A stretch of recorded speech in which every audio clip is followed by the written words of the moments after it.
Dear Mr. Williams, this letter is to inform you that your dog Max has been excessively barking, disturbing the peace and quiet of our neighborhood in violation of the HOA's noise ordinance, outlined in Article 7, Section 2, Subsection D, Paragraph 3 of our community bylaws. As a result, a fine of $75 has been levied against you. Please remit payment within 10 days of receipt of this letter. Sincerely, the Board of Directors, Hidden Creek Homeowners Association. It all began on a day much like any other for the residents of Hidden Creek. Birds tweeted, leaves rustled, and the hum of everyday life reverberated through the manicured streets. It was the kind of neighborhood where houses were uniform, gardens matched, and life seemed to follow a predictable, almost monotonous rhythm. The uniformity extended beyond the houses. Mailboxes were identical, painted a stark white, each holding the glossy promise of suburban perfection. Even the trees lining the streets were clipped to the same height, ensuring that not a single leaf dared fall out of line. In this picture-perfect setting lived William Thomas, a man who had recently moved into the neighborhood. For him, this home was not just a residence, it was a testament to years of hard work, a symbol of stability he had finally achieved after years of transient living. And his constant companion in this achievement was a golden retriever named Max. Max was more than just a pet. He was a friend, a confidant, a furry bundle of loyalty and unconditional love. His presence filled the house with warmth, chasing away the loneliness that had lingered in the empty rooms. The house finally felt like home. Hidden Creek was not known for its warmth or hospitality. It was ruled by the Hidden Creek Homeowners Association, an entity that took pride in maintaining order, or so they claimed. Beneath the veneer of neighborliness, there existed a rigid hierarchy of rules, a labyrinth of regulations that dictated everything from the color of curtains to the placement of garbage cans. William, a man of routine, found solace in the sameness of his life. He would take Max on walks every evening. They would stroll around the block, enjoying the twilight, Max with his tail held high, sniffing at lampposts and fire hydrants. It was during these evening walks that the first cracks appeared in William's new life. One evening, as William and Max returned home from their walk, they found an envelope waiting for them in their mailbox. It was not addressed to William, but bore the official stamp of the HOA. Curiosity piqued, he opened it. Inside, nestled between the crisp folds of paper, was a letter not addressed to William, but to the entire neighborhood. It was a friendly reminder, a polite nudge from the HOA, informing the residents about a new initiative to maintain the aesthetic appeal of Hidden Creek. From that day forward, homeowners were expected to paint their front doors a solid color approved by the HOA. William stared at the letter in his hands, unsure of what to feel. Had he truly moved into a neighborhood where even door colors were regulated? Days turned into weeks, and the novelty of the neighborhood began to wear off. William realized he was not just living in a house. He was part of a community where conformity was celebrated and individuality was frowned upon. Then came the second letter, a letter that shattered the illusion of tranquility that had lured William to Hidden Creek. It was addressed to him, and as he read the contents, his blood ran cold. The letter informed him that Max had violated the HOA's noise ordinance. According to the letter, Max's barking had been excessive and disruptive, causing disturbance to the peace and quiet of the neighborhood. Enclosed was a fine of $75, payable within 10 days of receipt of the letter. As William grappled with the letter, Max, sensing his distress, nudged his hand with his wet nose, whining softly. Looking into the dog's innocent eyes, William felt a surge of protective anger. Was this the thanks he received for being a responsible pet owner? For ensuring that Max was well trained, kept on a leash, and never caused any damage or distress to anyone in the neighborhood? William knew Max never barked unnecessarily. He was gentle and well trained. The thought of his beloved dog being penalized for his actions was absurd. Days turned into weeks, and instead of finding a resolution, the situation escalated.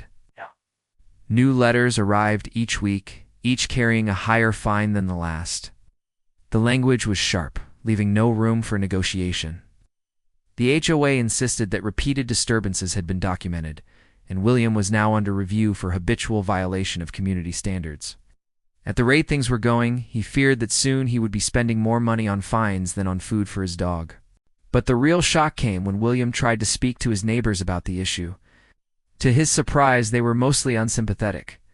The woman from next door, Mrs. Henderson, who had initially welcomed him to the neighborhood with a smile, now looked at him with disdain. When William mentioned the unfairness of the situation, she shrugged, mentioning something about the HOA taking action for the betterment of the community. These reactions only fueled William's determination. If the HOA wanted a fight, they would get one. He spent hours poring over the HOA documents, searching for a loophole, a flaw in the system that he could exploit. Finally, he found it buried in dense paragraphs of legal jargon, rules, and restrictions. It was small, almost hidden, but powerful enough to shift the entire balance of the conflict. The bylaw clearly stated that any changes or additions to the original agreement must be approved by a majority vote during an official HOA meeting. The board could not implement changes unilaterally. Armed with this knowledge, William decided it was time to take action. He drafted a letter that was not a plea, but a demand. He called an emergency meeting, citing the need to discuss critical changes to pet regulations that were having a detrimental impact on the community. He demanded a vote on the issue, a vote that would give the residents of Hidden Creek back control of their lives and their pets. The meeting was packed. Residents crowded into the small hall, their faces a mix of curiosity and apprehension. William, standing before them, presented his case, outlining the HOA's violations, the unfair treatment meted out to him and Max, and the need for immediate change. His voice echoed in the silent room. As he spoke, William saw a shift in the residents' faces, saw understanding dawning in their eyes, anger simmering beneath the surface. He saw solidarity, a sense of unity that had been missing from Hidden Creek for a long time. When William finished, a murmur rippled through the crowd. People began talking in hushed voices, sharing stories, exchanging glances. It was a moment of realization, a moment when the residents of Hidden Creek realized that they were not alone in their struggles. A vote was held. The issue of the unfair fines and the violation of HOA bylaws regarding pet regulations was put to rest. The residents of Hidden Creek stood united, their voices echoing in the hall as they voted to remove the unjust restrictions. The battle was not easy. The HOA board fought tooth and nail, trying to hold on to the power that they had misused so badly. But the residents were steadfast, their determination fueled by years of pent-up frustration and a desire for change. Slowly but surely, things began to change in Hidden Creek. The atmosphere, once thick with tension, now buzzed with the energy of a community rediscovering itself. The walls of conformity that had encased the neighborhood began to crumble, replaced by the vibrant colors of individuality.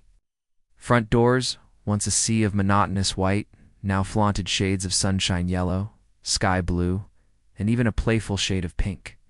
The trees, once uniformly pruned, now wore their leaves with pride, creating a canopy that whispered stories of change. For William and Max, life in Hidden Creek was no longer a battle. It was a celebration. The fines that had once threatened to tear them apart became a thing of the past. Max, the golden retriever whose loyalty and gentleness had been targeted, became the neighborhood's mascot, a furry ambassador of change.